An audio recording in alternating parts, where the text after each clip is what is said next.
السلام عليكم ورحمة الله.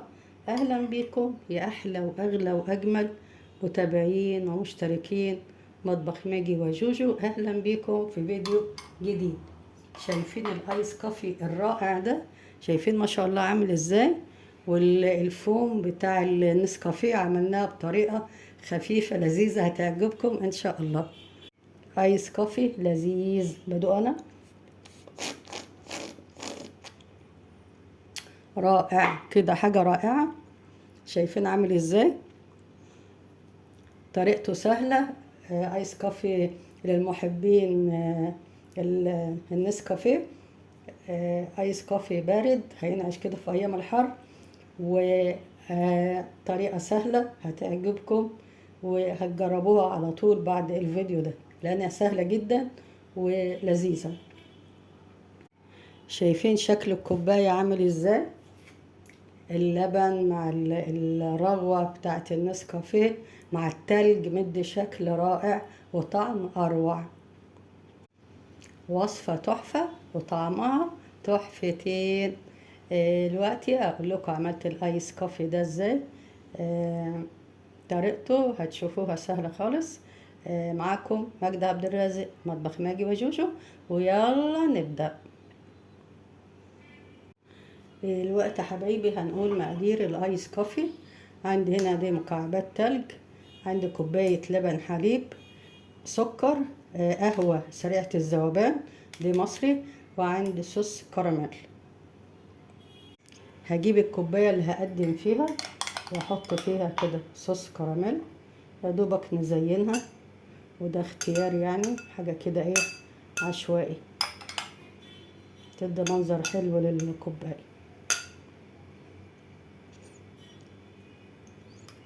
شايفين شكلها منقط ازاي؟ بقت منقطة.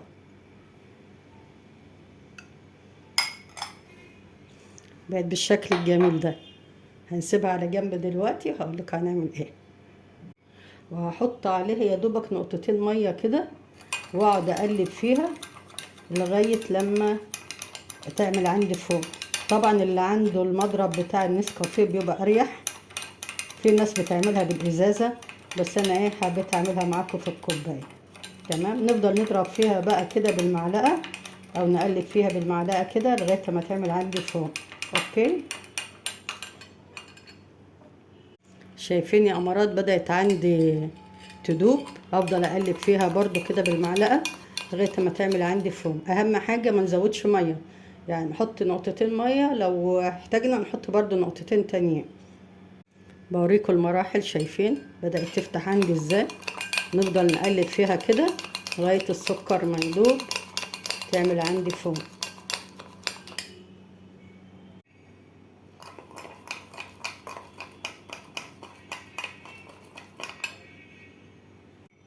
شايفين ده بقى عندي الشكل ده بتاع النسكافيه. شايفين شكلها بقى عامل ازاي؟ فتحت وادتني فوم. دلوقتي هنعمل ايه؟ جبت الكوبايه اللي حطينا فيها الكراميل، صوص الكراميل، هنزل كده بالتلج.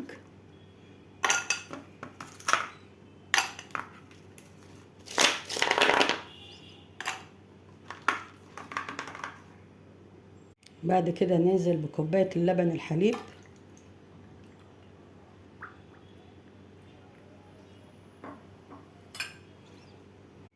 بعد كده هننزل بالنسكافيه اللي احنا عملناه ده.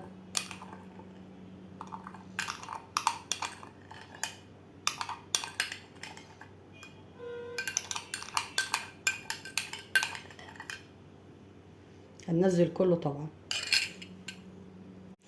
دلوقتي هقلبه. شايفين عامل ازاي؟ احلى ايس كوفي تشربوه.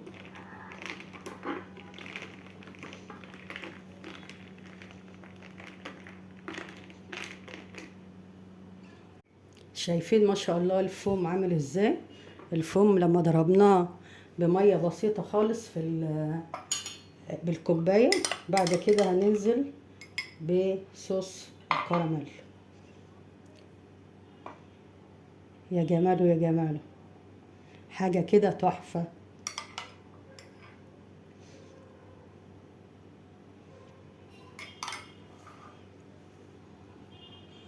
وبكده تكون وصفة الايس كوفي النهاردة خلصت. يا رب الوصفة تعجبكم وتجربوها، تنعش كده في ايام الحر.